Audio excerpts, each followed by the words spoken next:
আমার পেছনে যেটা দেখতে পাচ্ছেন এটা পৃথিবীর বৃহত্তম এবং কঠিন কারাগার, যার ধারণ ক্ষমতা 40,000। কল্পনাও করতে পারবেন না এখানের বন্দী মানুষরা কতটা বিপজ্জনক। আপনি কতজন মানুষের জীবন নিয়েছেন? কতজন? 5 জন নাকি 10 জন? 50 জনেরও বেশি। MS-13 এবং অন্যান্য গ্যাং, এরা হচ্ছে জানোয়ার, এগুলো মানুষ নয়। সোশিওপ্যাথ, এই ধরনের মানুষ আমাদের এখানে আছে। আমরা সবচেয়ে খারাপ মানুষের মুখোমুখি হব। সিকটে স্বাগতম। এল সালভাদরে নির্মিত পৃথিবীর বৃহত্তম কারাগার, যা নির্মিত হয়েছে পৃথিবীর সবচেয়ে গুরুতর অপরাধীদের বন্দী করতে। যারা এখানে প্রবেশ করে তারা জীবদ্দশায় আর বের হতে পারে না। এখান থেকে বাইরে যাওয়ার কোনো উপায় নেই। তুমি কিভাবে এখান থেকে বের হয়ে আসবে? এই 6 মিলিয়ন মানুষের ছোট দেশে সর্ববৃহৎ কারাগারের প্রয়োজন এই গ্যাংগুলোর জন্য। এক সময় পুরো দেশে আধিপত্য বিস্তার করা এই গ্যাংগুলো 2022-এর মার্চ থেকে নাটকীয় অভিযানের মুখোমুখি হয়।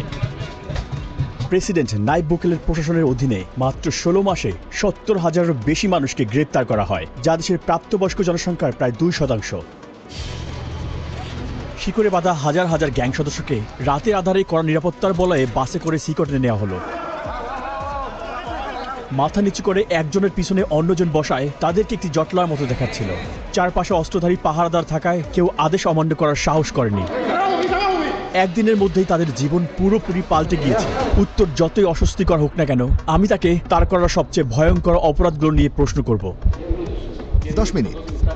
2022 সালে নির্মিত এই বিশাল কারাগারটি 8টি পৃথক মজুল নিয়ে গঠিত, যা 410 একর জমির উপর অবস্থিত। প্রতি জোড়া মজুল 2টি পৃথক 3 মিটার উচ্চ দেয়াল দ্বারা ঘেরা, যার মধ্যে রেজার ওয়ার দেয়া রয়েছে। 9 মিটার উঁচু বিশাল দেয়াল দিয়ে পুরো জায়গাটি ঘেরা, যার উপরে রয়েছে 3 মিটার উঁচু বৈদ্যুতিক তার, যেখানে 15,000 ভোল্ট বিদ্যুৎ বইছে। চারপাশের 19টি ওয়াচ টাওয়ারের মাধ্যমে কোনো কিছু নজর এড়ায় না। এই সম্পূর্ণ ব্যবস্থা শুধু পালানোর রাস্তাকেই বন্ধ করে না, বরং পালানোর চিন্তাকেও মুছে দেয়। হ্যালো, আমাদের প্রেসিডেন্সি থেকে অনুমতি আছে। সৈন্যরা আমাদের থামিয়েছে। আশা করি এটাই আমাদের সর্বশেষ চেকপোস্ট। জ্যামারগুলো সিকটের 2 কিলোমিটার এলাকার সমস্ত সিগন্যালগুলো বন্ধ করে দিয়ে সমস্ত যোগাযোগ বিচ্ছিন্ন করেছে। এই এলাকাটি নিরাপত্তা দিতে 600-এরও বেশি সৈনিক এখানে কাজ করছে। আমরা ভিতরে প্রবেশ করার আগে সমস্ত জিনিসপত্র এখানে রেখে যাব। কেবল ক্যামেরা এবং মাইক্রোফোন নিয়ে ভিতরে প্রবেশ করব। আস্তে আস্তে এগিয়ে যান, ক্যামেরার দিকে তাকান। Body scanner. আমি বিয়ের আংটি রাখতে ভুলে গিয়েছি। আচ্ছা, সেটা ওখানে রাখতে হবে। এই উচ্চ ক্ষমতা সম্পন্ন এক্স-রে স্ক্যানারটিতে হাড় এমনকি শরীরের অঙ্গ প্রত্যঙ্গ দেখা যায়। এটি মূলত নতুন বন্দীদের স্ক্যান করতে ব্যবহার করা হয়, এটা নিশ্চিত করতে যে কেউ নিষিদ্ধ কোনো বস্তু বহন করেছে কিনা। তারা জিনিসগুলো গিলে ফেলত অথবা পথ বা পথে করে নিয়ে আসার চেষ্টা করত। Micro SD memory card, microchip, এবং শুধু এগুলোই নয়, এমনকি ফোনের চার্জারও। আরও একবার পুরো শরীর তল্লাশি করা হলো। আপনারা জুতা খুলুন। এমনকি তারা মোজার ভিতরেও তল্লাশি করলো। সিকিউরিটি চেক পার করতে আমাদের 1 ঘন্টা সময় লেগেছে। 1 মাসের টানা আবেদনের পর আমরা এখানে আমন্ত্রণ পেয়েছি। গার্ডরা মাস্ক পরে, কারণ তারা এখানে খুবই ঝুঁকিপূর্ণ কাজ করছে। আর যদি তাদেরকে চিনে ফেলে তাহলে শহরে ভ্রমণ করা ঝুঁকিপূর্ণ হয়ে পড়বে, কারণ এই গ্যাংগুলোর অনেক বেশি পরিচিত লিঙ্ক রয়েছে, তাই তারা পরিচয় গোপন রাখে। আপনি কেন মাস্ক পরছেন না? আমাকে তাদের সাথে চোখে চোখ রেখে মুখোমুখি কথা বলতে হয়। তারা ইতিমধ্যেই জানে আমি কে। আমরা এখন নিবন্ধন রুমে। এটা শুধু বন্দীদের জন্যই। যখন অপরাধী রাস্তায় ধরা পড়ে তাদের আইডি থাকে না এবং তারা নাম বলে না। এই কারণে তাদের ফিঙ্গারপ্রিন্ট এবং ছবি তুলে সিস্টেমে নিবন্ধন করা হয়। একবার সিকটের স্থায়ী সদস্য হলে বন্দীদের বাকি জীবনের জন্য প্রিয়জনদের সাথে সকল যোগাযোগ বিচ্ছিন্ন হয়ে যায়, কারণ পরিবার পরিদর্শন একেবারে নিষিদ্ধ। এটাও জানা গুরুত্বপূর্ণ যে বড় অভিযান পরিচালনার সময় কিছু নির্দোষ মানুষকেও ভুল করে এখানে বন্দী করা হয়েছে। এখানে নো কন্টাক্ট নীতির কারণে তাদের পরিবার জানেও না তারা কোথায় আছে বা আদৌ বেঁচে আছে কিনা। কারো কারোর জন্য এই ডকুমেন্টারি হতে পারে তাদের হারিয়ে যাওয়া প্রিয়জনকে দেখার প্রথম সুযোগ। বন্দীরা যেখানে প্রবেশ করে সেই মডিউলগুলো প্রবেশের আগে আমরা এখানে অস্ত্রাগারটি পরিদর্শন করি। যে কোনো বিদ্রোহের জন্য এটি খুবই গুরুত্বপূর্ণ, কারণ তারা পৃথিবীর সবচেয়ে বিপজ্জনক মানুষ। আমরা T65 রাইফেলের মতো অস্ত্র ব্যবহার করি, যা M16 রাইফেলের মতো। আমাদের কাছে আরো একটি অস্ত্র আছে, যা হলো 12 গেজ শটগান। একটি সিগ শাওয়ার রাইফেল সংকীর্ণ স্থানে আমাদের চলাফেরা সহজ করে। যখন অপরাধীদের বন্দী করে বাসে নিয়ে যাওয়া হয়, তাদের চলাচল সীমিত করতে এবং আক্রমণের ঝুঁকি কমাতে হাত করা এবং শিকল পরানো হয়। কখনো এখানে কি বিদ্রোহ হয়েছে? এখন পর্যন্ত কোনো পালানোর চেষ্টা হয়নি। এখানে আমরা অপরাধী সংগঠনগুলোর সবচেয়ে খারাপ মানুষদের পেয়েছি। বিদ্রোহ সুরক্ষা গিয়ারের মধ্যে রয়েছে head protection, face shield, neck protection, anti trauma vest, leg protector, shin guard এবং সর্বোপরি একটি ঢাল। সাধারণত কারাগারে বন্দীরা যে কোনো ধরনের হাতে তৈরি অস্ত্র তৈরি করে, যেমন সুচ, ছুরি, তারা সম্পূর্ণ সুরক্ষিত। দেখতে পাচ্ছেন কিভাবে তার পা সুরক্ষিত আছে। যেহেতু কারাগারটি অনেক বড়, তাই আমাদের বাসে চড়তে হচ্ছে। আমরা এখন মজুল এলাকায় প্রবেশ করছি। দেশকে নিরাপদে রাখতে 1000 কর্মী সিকটের ভিতরে কাজ করছে। এটা যদিও অসম্ভব, কিন্তু চলুন কল্পনা করি যে কোনো বন্দী এখান থেকে বেরিয়ে এলো। এই সমস্ত পাথরগুলো ইচ্ছে করেই এখানে রাখা হয়েছে, কারণ তারা যখন এটার উপর দিয়ে হাঁটবে, এটা অ্যালার্ম সিস্টেমের মতো কাজ করবে, যা শব্দ তৈরি করবে এবং চুপচাপ হাঁটতে পারবে না। তারা কি পালানোর চেষ্টা করেছে? না। তারা কি চেষ্টা করতে পারে? কঠিন, কারণ তাদের একটির পর একটি নিরাপত্তা বলয়ের মধ্য দিয়ে যেতে হবে।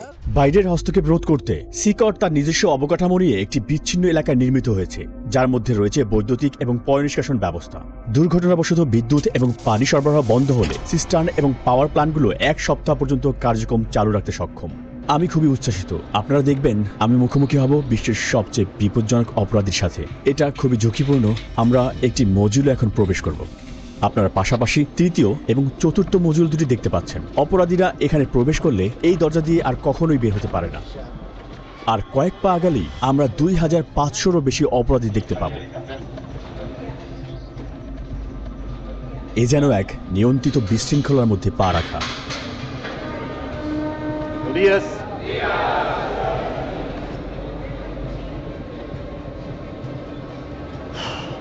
খুবই উত্তেজনাপূর্ণ মুহূর্ত। তাদের চোখ আমার দিকে আর আমার পদক্ষেপ অনুসরণ করছে। তাদের সাথে আমার আই কন্ট্যাক্ট হচ্ছে।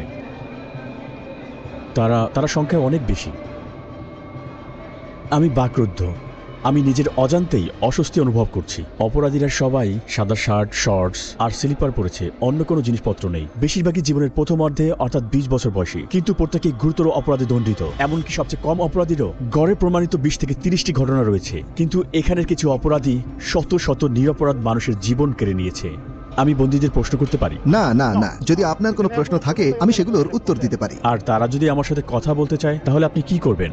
আমি তাদের এটি করতে দেব না। তারা জানে যে নির্দেশনা মানতে না পারার জন্য পরবর্তীতে শাস্তি হতে পারে। এদের মধ্যে কোন গ্রুপ নেতার সাক্ষাৎকার নিব এটা জানতে প্রচন্ড আগ্রহী। আমাদের জন্য এই হলুদ লাইন পার হওয়া সম্পূর্ণ নিষিদ্ধ, কারণ তারা পৃথিবীর সবচেয়ে বিপজ্জনক মানুষ। আমাদের মাঝে যদি রেলিং না থাকতো, সবাই জানে এখন কি ঘটতে পারত। মেগা কারাগারের 8টি মডিউলের প্রতিটি 32টি সেল নিয়ে গঠিত। প্রতিটি সেলে প্রায় 80 জন বন্দী থাকে, তবে এই সংখ্যা 150 পর্যন্ত পৌঁছাতে পারে। সম্পূর্ণ ধারণ ক্ষমতা পূর্ণ না হওয়া সত্ত্বেও বর্তমানে প্রতিটি বন্দীর জন্য মাত্র 0.5 বর্গমিটার স্থান বরাদ্দ রয়েছে। এখানে নেই পর্যাপ্ত আলো বাতাসের ব্যবস্থা, নেই আঙিনায় হাঁটার অনুমতি। এখানে থাকা প্রতিটি অপরাধীকে এতটাই দীর্ঘায়িত এবং কঠিন শাস্তি দেওয়া হয়েছে, যা আপনি আপনার জীবনেও ভাবতে পারবেন না। এই সমস্ত বন্দীরা কখনোই বের হতে পারবে না। তারা কখনোই সূর্যের আলো দেখতে পাবে না। একমাত্র এখানে আসার বা এখান থেকে বের হওয়ার অনুমতি রয়েছে কেবল এখানকার কর্মীদের এবং আমাদের মতো মিডিয়াদের। কখনোই এই বিল্ডিং থেকে বের হতে পারবে না। আপনি যদি তাদের চেহারার দিকে তাকান, তাদের আত্মায় শূন্যতা দেখবেন।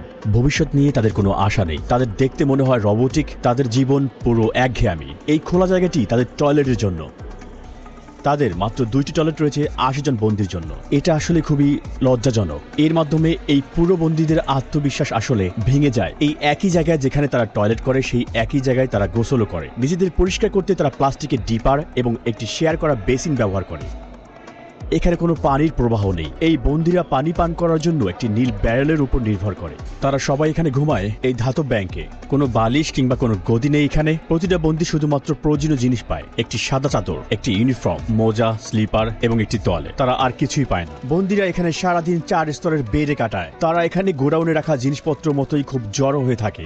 স্বাস্থ্য এবং শৃঙ্খলা রক্ষার অংশ হিসেবে বন্দীরা 2 সপ্তাহ পর পর শেভ করে। এছাড়াও লম্বা চুল বা দাড়িতে তারা ধারালো বস্তু লুকিয়ে রাখতে পারে। একবার দেখা যাক, শার্ট খুলে এখানে লাইন ধরে দাঁড়ান। এখন তারা সবাই শার্ট খুলছে। এই বন্দীরা একসময় MS-13 এবং ব্যারিও 18 গ্যাংয়ের সদস্য ছিল, যারা এল সালভাদরের পাড়া এবং মহল্লা নিয়ন্ত্রণ করত। এছাড়াও এই গ্যাংগুলো স্থানীয়দের কাছ থেকে টাকা ছিনতাই করত এবং ভোগান্তি দিত। তাহলে এখানে ব্যারিও 18 এবং MS-13 গ্যাংয়ের সদস্যরা একসঙ্গে রয়েছে। হ্যাঁ, ঠিক এমনই। পুরো মডিউল একই রকম। তারা সবাই এমনভাবেই জীবনযাপন করে। বাইরে একে অন্যের এলাকায় প্রবেশ মানে মৃত্যুর কারণ, কিন্তু এখানে তারা শেষ নিঃশ্বাস পর্যন্ত একে অপরের শয়তানের পাশেই থাকবে। এখানে তারা কিভাবে আছে একে অন্যকে আক্রমণ না করে? এখানে তাদের একসাথে থাকতে শিখতে হয়। এখানে তারা কারাগারে আছে, রাস্তায় নয়। অধিকাংশ বন্দী পুরো শরীর জুড়ে ট্যাটু থাকে, এমনকি তাদের মুখেও, যা তাদের অনুগত্যের পরিমাণ প্রকাশ করে। MS-13 গ্যাংদের ট্যাটুতে সাধারণত অক্ষর দিয়ে লেখা অথবা 13 লেখা থাকে। অন্য গ্যাংয়ের সদস্যরা 18 বা 666 এরকম চিহ্ন ব্যবহার করে, যার যোগফল 18 এবং যা শয়তানের প্রতীক হিসেবে ধরা হয়। অথবা তারা রোমান সংখ্যাও ব্যবহার করে। কারো মুখে গ্যাংয়ের ট্যাটু থাকলে তা স্পষ্ট নির্দেশ করে যে সে সংগঠনের সবচেয়ে নির্দয় এবং নেতৃস্থানীয় সদস্য। এমন একজন মানুষের সঙ্গে রাস্তায় দেখা হওয়া মানে সাক্ষাৎ মৃত্যুর চোখে চোখ রাখার সমান। মাকড়সা জালের ট্যাটুর অর্থ হচ্ছে আইন ব্যবস্থার জালে আটকে পড়া আর দীর্ঘ কারাদণ্ড ভোগ করা। ডেভিল হর্নস ট্যাটু একটি অন্ধকারের প্রতীক, যা নির্দেশ করে যে এই ব্যক্তিরা হচ্ছে শয়তানের পূজারী। কিছু লোক দাবি করে তারা শয়তানের আদেশে এই কাজগুলো করেছে। একটি টিয়ারড্রপ ট্যাটু নির্দেশ করে যে সেই ব্যক্তি কোনো মানুষের জীবন নাশ করেছে। চোখের ফোঁটার সংখ্যা বোঝায় কতগুলো জীবন তারা কেড়ে নিয়েছে। যদি 3টি টিয়ারড্রপ থাকে, এর মানে এই ট্যাটুর মালিক এতগুলো জীবন কেড়ে নিয়েছে যার হিসেব নেই। লাফ নাও ক্রাই লেটার, এই মাস্ক বা ক্লাউন ট্যাটুগুলোর একটা স্পষ্ট বার্তা হচ্ছে কঠিন সময়ে তুমি শক্ত থাকো আর পরিণতি পরে ভুগবে। এখানের সমস্ত মানুষ কি সত্যি খারাপ? এরা একদম অন্য লেভেলের হাই প্রোফাইল ক্রিমিনাল, যারা কখনো তাদের মনোভাব পরিবর্তন করবে না। উপরে তাকালে দেখবেন সেখানে ক্যাটওয়ে এরিয়া রয়েছে। নিরাপত্তা কর্মীরা উঁচু জায়গা থেকে নিয়মিত বন্দীদের উপর নজর রাখছে। এখানে সন্দেহজনক কিছু ঘটলে তারা তৎক্ষণাৎ হস্তক্ষেপ করবে। চারপাশের প্রতিটি কোণায় থাকা ক্যামেরার মাধ্যমে তারা 24 ঘন্টা এই এলাকায় নজরদারি রাখে, যাতে কোনো কিছু নজর না এড়ায়। নজরদারির জন্য মডিউলগুলো দিন রাত ব্যাপী আলোকিত রাখা হয়। সূর্যাস্তের পরেও আলো জ্বলতে থাকে। তারা সবসময় নজরদারির মধ্যে থাকে। আমার মনে হয় এটি অন্যতম কঠিন একটি ব্যাপার। আর তারা যখন ঘুমাতে যায় তখন টাওয়াল ব্যবহার করে চোখ ঢাকতে, যাতে চোখে আলো না পড়ে। এখানে তারা বন্দীদেরকে বাইবেল থেকে কিছু গুরুত্বপূর্ণ পাঠ শেখাচ্ছে। এখানে তাদের শারীরিক ব্যায়াম হচ্ছে আর ওখানে তাদের ট্রেনার। বন্দীদের সেল থেকে বাইরে যাওয়ার এটাই তাদের একমাত্র সময়। অস্ত্রধারী পাহারাদারদের নজরদারিতে এই কার্যক্রমগুলো প্রতি সপ্তাহে মোট 1 ঘন্টা চলে। এক সময় তারা রাস্তা নিয়ন্ত্রণ করত, কিন্তু এখন তারা ইচ্ছে মতো এক পাও চলতে পারে না। এটা একটা রোটেটিং শিডিউল, জায়গা কম, তাই সবাই একসাথে একই দিনে বাইরে যেতে পারে না। বন্দীরা যখন এইসব অ্যাক্টিভিটিতে সেলের বাইরে থাকে তখন কি কোনো বিশৃঙ্খল ঘটনা ঘটেছে? এমন কিছুই হয়নি। যখন আমরা সেলের ভিতরে ক্যামেরা ফোকাস করি, প্রায় দেখি একজন বন্দী আস্তে আস্তে কথা বলছে। সেলের ভিতর থেকেও গ্যাং সদস্যরা বাইরে তথ্য পাঠানোর চেষ্টা করে, আর তাই আমরা তার মুখের ভঙ্গি সেন্সর করে বার্তা ব্লক করে দিয়েছি। কড়া ব্যবস্থা নেওয়ার পরও গ্যাংগুলো এখনো বাইরে শক্তিশালী। গুজব আছে তারা নিরীহ মানুষের উপর প্রতিশোধ নেওয়ার পরিকল্পনা করছে, কিন্তু তার পাল্টা হিসেবে কর্তৃপক্ষ তাদের বন্দী সদস্যের উপর আরো কঠিন পদক্ষেপ নেওয়ার হুমকি দিয়েছে। যদি ওরা এমন কিছু করে তাহলে কারাগারে একবেলা খাবারও পাবে না। সৃষ্টিকর্তার কসম, তাদের খাওয়ানোর জন্য একটি চালের দানাও থাকবে না। আর দেখি কিভাবে তারা কতদিন টেকে। এখানে তাদের 3 বেলা খাবার দেওয়া হয়, ব্রেকফাস্ট, লাঞ্চ আর ডিনার। ব্রেকফাস্টে সাধারণত মটরশুঁটি আর ভাত থাকে, আর ডিনারও প্রায় একই রকম। দুপুরে সাদা ভাত আর পাস্তা দেওয়া হয়। একমাত্র যা পরিবর্তন হয় সেটা হলো পানীয়। চিকেন বা মাংসের মতো কোনো পুষ্টিকর খাবার তালিকায় নেই। এটা দুপুরের খাবার। আজ ভাত, পাস্তা আর 2টা টর্টিলা দেওয়া হয়েছে। খাবারের মেনু কি পরিবর্তন করা হয়? না, প্রতিদিন একই। হ্যাঁ, সবসময় একই থাকে। ফ্রেশমেন্ট। এটা মিষ্টি পানীয়। আমি নিজেই এটা খেয়ে একটু স্বাদ নিয়ে দেখব। বন্দীদেরকে হাত দিয়ে এগুলো খেতে হয় এবং প্লেটগুলোকে ভালোভাবে পরিষ্কার করতে হয়। পর্যাপ্ত প্রোটিনের অভাবে অনেক অপরাধীরাই এখানে পুষ্টিহীনতায় ভুগছে। বন্দীর সাথে সাক্ষাৎকার নেওয়ার আগে আমি আপনাদেরকে একটি জায়গা দেখাতে চাই, যা অন্যতম কঠিন একটি জায়গা। আমরা এখন আছি আইসোলেশন সেলের এলাকায়। যখন বন্দীরা আইন ভাঙে তাদেরকে এই আইসোলেশন সেলে পাঠানো হয়। আইন অনুযায়ী আমি তাদের 15 দিনের জন্য সেলে বন্ধ রাখতে পারি। সেলের দরজা সিল করা থাকে। এই গ্রিডের মাধ্যমে আমি তাদের দেখতে পারি এবং জানতেও পারি ভেতরে কে আছে। এখানে খাবার দেওয়া হয়, আর দরজা খুলে কোনো কার্যক্রমে নেওয়ার আগে এই জায়গাটাতেই তাদেরকে আমরা হাত করা পরাই। আইসোলেশন সেলে স্বাগতম। যদি কোনো বন্দী অশোভন আচরণ করে তাহলে তাকে এখানে পাঠানো হয়। সে কখনোই জানবে না সময় সম্পর্কে বা কতদিন তাকে এখানে থাকতে হবে। কয়েকদিন বা কয়েক সপ্তাহ পর্যন্ত সে এই কংক্রিটের বিছানায় ঘুমাবে, আর সেই অপরাধী বিচ্ছিন্ন হয়ে পড়বে পুরো পৃথিবী থেকে। এটার ভিতরে তাদের পানি সরবরাহ করা হয়। এখানে একটি পানির বেসিন রয়েছে। তারা এখান থেকে পানি নেয় আর তারা ঠিক এখানে প্রস্রাব করে। পানি খাওয়ার বেসিন এবং টয়লেট পাশাপাশি অবস্থিত। এই টয়লেটটি দেখে মনে হচ্ছে এটি খুব সদ্যই ব্যবহার করা হয়েছে, আর তাই এটি এখনো নোংরা হয়ে আছে। এখানের একমাত্র আলোর উৎস হচ্ছে এই ছোট্ট ছিদ্র, যা দিয়ে খুবই সামান্য পরিমাণ সূর্যের আলো আসে, এবং এটি বাতাসেরও একমাত্র উৎস। আপনার মতে এই আইসোলেশন রুমের সবচেয়ে কঠিন বিষয় কোনটি? ভিতরে আপনি নিজের হাতও দেখতে পারবেন না, তাই যখন কাউকে আইসোলেট করা হয় তার জন্য কিছু একটা থাকা প্রয়োজন, একটা বই অথবা কিছু একটা, যাতে তার মন শান্ত থাকে। কিন্তু এখানে তাদের সেরকম কিছুই নেই। যতই কঠিন অপরাধী হোক না কেন, এই ধরনের আইসোলেশন তাদের মানসিকভাবে ভেঙে ফেলে। এটা এখানকার অপরাধীদের জন্য জরুরি, যারা একসময় সৃষ্টিকর্তার মতো নির্ধারণ করত কে বাঁচবে আর কে মরবে। তারা ক্ষমা চাইতে পারে আর সৃষ্টিকর্তা তাদের ক্ষমা করুক, কিন্তু এখানে ভিকটিমদের প্রতি ন্যায় বিচার নিশ্চিত করা আবশ্যক, আর এটা তাদের সর্বনিম্ন প্রাপ্য। এখন আমরা সাইকো নামের একজন কয়েদির সাক্ষাৎ নিব। তার অপরাধের ইতিহাস 34 বছরেরও বেশি, আর গত 25 বছর ধরে সে একটা বড় সংগঠনের নেতৃত্ব পর্যায়ের সদস্য।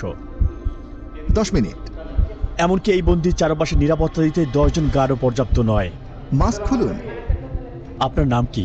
আমার নাম মার্ভিন এর্নস্টো। আপনার বয়স কত? 41 বছর। 41-এর মতো দেখাচ্ছে না, মনে হচ্ছে 35 বছর বয়স। এটা শুনে ভালো লাগলো, কারণ আমি মনে করি আমার বয়স বেড়ে গেছে। আপনার ট্যাটু দেখতে পারি? MS-13। আপনি কত সালে ওই সংগঠনে যোগ দিলেন? 2004 সালে, কিন্তু আমার অপরাধের রেকর্ড 11 বছর বয়স থেকেই শুরু। আপনি কিভাবে প্রথম জড়িয়ে পড়লেন? যখন কোনো ছেলের শুধুমাত্র তার মা থাকে আর সেই মা কাজেই ব্যস্ত থাকে, তখন সেই ছেলে রাস্তায় বেরিয়ে আসে সাহায্যের জন্য কিছু খোঁজে। আমি ভাবলাম আমার মা গরিব, আমার জুতোর দরকার, কাপড় চাই, আর শুরু করলাম চুরি। তারপর বাবার মতো কাউকে খুঁজে ফিরি, কারণ আমি বাবাহীন ছিলাম, তাই গ্যাংয়ের দিকে আকৃষ্ট হলাম। একসময় একটা খুন করলাম, আর তারপর এল সালভাদর চলে এলাম জীবন পাল্টানোর জন্য। কিন্তু এখানে আরো গ্যাং ছিল, আবার একই কাজ করতে শুরু করলাম। তারপর শেষমেশ জেলে ঢুকলাম। আমি সবসময় সেই ধরনের মানুষ ছিলাম যারা কোনো কিছু মনস্থির করলে সেটাই অর্জন করতে চায়, আর আমি এখানে এসে সবকিছুই অর্জন করেছি। কিন্তু এখন আমি এখানে আছি। এভাবেই শয়তান মানুষকে পরিশোধ করে। আচ্ছা, এটা কি সত্যি এই অপরাধ সংগঠনে যোগ দিতে হলে কাউকে হত্যা করতে হয়? হ্যাঁ। আপনি কাকে হত্যা করেছেন, সেটা কি আপনার আত্মীয়? আমি সত্যিই মনে করতে পারি না কতজনকে হত্যা করেছি, কিন্তু হ্যাঁ, কারণ গ্যাংয়ের জন্য এলাকা থাকা প্রয়োজন। আমি আমার মা, বাবা, ছেলে সবকিছুই হারিয়েছি এই গ্যাংয়ের কারণে। আমি যদি ইউএসএ তে থাকতাম তাহলে পরিবার নিয়ে সুন্দর জীবন কাটাতে পারতাম, কিন্তু আমরা ভুল সিদ্ধান্ত নিয়েছিলাম, যার ফল ভোগ করছি। এই জন্য আমি যুবকদের বলি, স্কুলে যাও, তোমার মা বাবার কথা শোনো, সেই মতো চলো। আমরা যেভাবে এখানে বেঁচে আছি সেরকম জীবন বানিও না। এর থেকে বের হওয়ার কোনো পথ নেই। আপনি কতজনের জীবন নিয়েছেন? 5 জন, 10 জন, কতজন? না, জেলের পরে আমি যা করেছি সে সম্পর্কে যদি আপনি কথা বলেন তাহলে হয়তো 50 জনের কিছু বেশি হবে। কখনো কখনো এটা করতে হতো। আপনি কিভাবে এত ঠান্ডা মস্তিষ্কের এবং নির্মম হয়ে উঠলেন? আমি আসলে এই প্রশ্নের উত্তর জানি না। পরিবারের সদস্যদের সাথে সারা জীবন দেখা না হওয়ার বিষয়টি আপনি কিভাবে অনুভব করেন? আমার খারাপ লাগে, কারণ আমি শেষবার আমার ছেলেকে দেখেছিলাম যখন সে 5 বছর ছিল, আর এখন সে 21।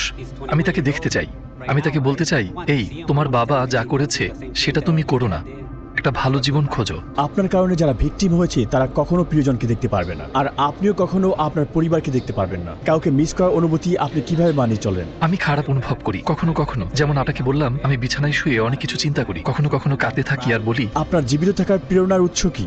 একদিন আমার জীবন পাল্টানো এবং ঈশ্বরকে খুঁজে বের করা। আমি ঈশ্বরকে বলেছিলাম, আমাকে মাফ করো, আমাকে মাফ করো আমি যা করেছি তার জন্য। আচ্ছা, অবশেষে আমরা সূর্যে আলো দেখলাম। সিকট এমন একটি জায়গা যেখানে আপনি আসতে চাইবেন না, এমনকি দর্শক হিসেবেও। কিন্তু যারা সালভাদোরিয়ানদের ভিকটিম বানিয়েছে, এটাই তাদের চিরকালের বাসস্থান। এরা নিরাপরাধ মানুষদের জীবন কেড়ে নিয়েছে, তাই তারা এখন প্রতিদান দিচ্ছে।